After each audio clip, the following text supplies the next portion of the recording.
Price Lord. கர்த்தர் நல்லவர், கர்த்தர் நல்லவரும் நன்மை செய்கிறவருமாய் இருக்கிறார். நிச்சயமாகவே உங்களுடைய வாழ்க்கையிலே நன்மையும் கிருபையும் தொடரும். இந்த நீதிமொழிகள் 23:7 மனிதனுடைய நினைவுகள் எப்படியோ அவன் அப்படியே, அந்த வசனத்திலிருந்து நம்முடைய எண்ணங்களின் வல்லமையை குறித்து பார்க்க ஆரம்பித்தோம். ஒரு பாலைவனம் போல இருக்கிற வாழ்க்கையை சோலைவனம் ஆக்கவும் எண்ணங்களால் முடியும். அதே நேரத்தில் சோலைவனம் போல இருக்கிற வாழ்க்கையை பாலைவனம் ஆக்கவும் எண்ணங்களால் முடியும். ஒரு பாசிட்டிவ் தாட்ஸ், நல்ல விசுவாசமான எண்ணங்கள் இருக்கும்போது பாலைவனம் போல இருக்கிற வாழ்க்கையை, அல்லது ரொம்ப போராட்டத்திலையும் சோர்வுலையும் கவலையிலையும் பாருங்கள் இல்லாமையிலையும் இருக்கிற வாழ்க்கையை நல்ல அற்புத ஆசீர்வாதமான வாழ்க்கையாக மாற்றவும் நம்முடைய எண்ணங்களால் முடியும். அதே நேரத்தில் நல்ல வாழ்க்கை வாழ்ந்து கொண்டிருக்கும் போது பாருங்கள் தவறான எண்ணங்களை நினைக்கிறதுனால, தவறான எண்ணங்களை மனதுக்குள்ளே வைத்து மெடிடேட் பண்ணுறதுனால, நெகட்டிவாக திங்க் பண்ணுறதுனால அப்படியே அதிலிருந்து கீழே விழுகவும் முடியும். அந்த பாருங்கள் சோலைவனமான வாழ்க்கையை பாலைவனமாக்கவும் முடியும். அவ்வளோ வல்லமை உள்ளது இந்த நம்முடைய எண்ணங்கள். அப்படி 2 பேர் இருக்கிறாங்க வேதத்தில். உதாரணத்துக்கு சொல்கிறேன். ஒரு மனுஷன் யாருன்னா ஆபிரகாம். அவர் எப்படிப்பட்டவர்? குழந்தையே இல்லாதப்ப ஒரு பெரிய சந்ததிக்கே தகப்பனானவர் அவருடைய எண்ணங்களினாலே. பாருங்க, அதே போல பெரிய ஐஸ்வர்யவான், கிழக்கத்தி புத்திரர் எல்லாரிலும் மிகவும் பெரியவனாக இருந்த ஒரு மனுஷர் யாருன்னா அவர் தான் யோபு.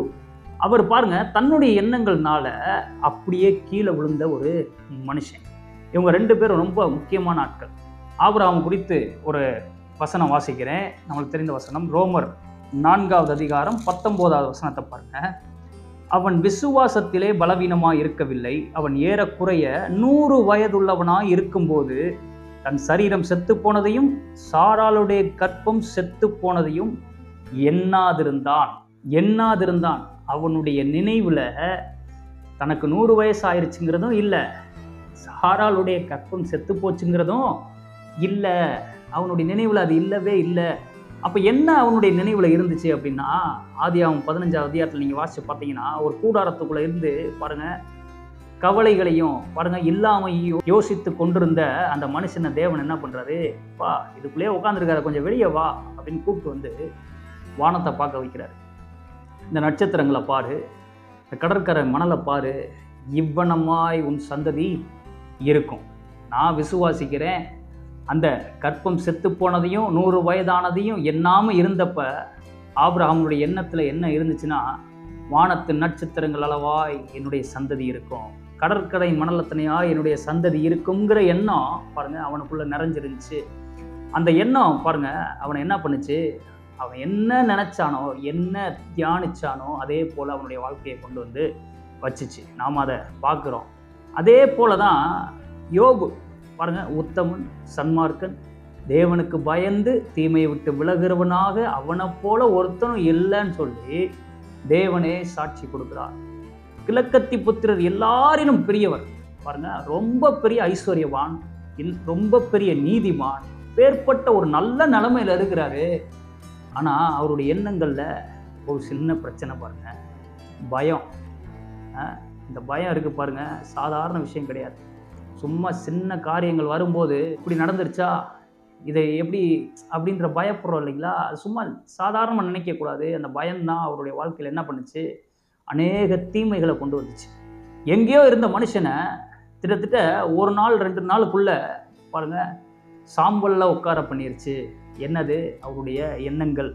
என்ன எண்ணிருப்பார், ஓ என் பிள்ளைங்க வந்து தவறு பண்ணியிருக்க வாய்ப்பு இருக்குது, தவறு பண்ணியிருந்தா தேவன் என்ன பண்ணுவார், தேவன் இப்படி அடிப்பார், தேவன் பிள்ளைங்களை கொன்றுவார், தேவன் வந்து இப்படி தண்டிப்பார். இதே காரியங்களை நினச்சி பலியிட்டு இதையே சிந்திக்க அவர் சொல்லுகிறார், அவருடைய வாயிலிருந்தே சொல்லுகிறார், நான் பயந்த காரியம் எனக்கு நேரிட்டது.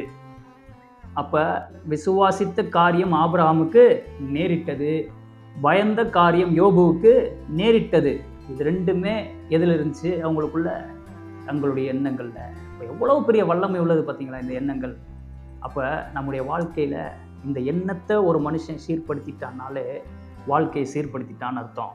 தேவையில்லாத காரியங்களை சிந்திக்கிற விட்டுட்டு வீட்டில் சின்ன சின்ன பிரச்சனைகள் இருக்கும்போது அதை எண்ணாமல், ஆபிரகாமை போல அதை சிந்திக்காமல் என்ன பண்ணணும், என்ன வரணுமோ என்ன ஆகணுமோ, தேவன் என்ன வாக்கு பண்ணியிருக்கிறாரோ அதை சிந்திக்கும் பொழுது, அதை எண்ணிக்கொண்டிருக்கும் போது அப்படியே ஆகும்.